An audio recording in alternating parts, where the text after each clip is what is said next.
একটা ছেলে প্রতিদিনই ভিক্ষার থালা হাতে নিয়ে দাঁড়িয়ে থাকতো একটা কলেজের সামনে। ছেলেটির বয়স 28 থেকে 30 হবে। ছেলেটি প্রতিদিনই একটা মেয়েকে বলতো, ম্যাম 2টা টাকা ভিক্ষা দেন। মেয়েটিও তাকে ভিক্ষা দিয়ে প্রতিদিন কলেজে ঢুকতো। এইভাবে কয়েক মাস যেতে লাগলো।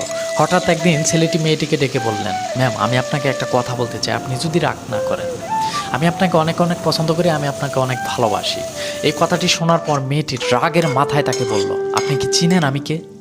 আমার বাবা এই কলেজের প্রিন্সিপাল।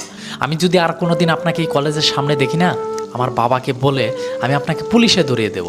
এই কথাটি শোনার পর ছেলেটি মাথা নিচু করে সেখান থেকে চলে গেল। আর কোনো দিনও দেখা যায়নি তাকে সেই কলেজের সামনে। হঠাৎ একদিন জানা গেল মেয়েটি অসুস্থ। মেয়েটির পেটে টিউমার হয়েছে, এটি অপারেশন করতে হবে। যদিও অপারেশনটি একটু রিস্ক, তারপরেও করতে হবে। যে কথা সেই কাজ।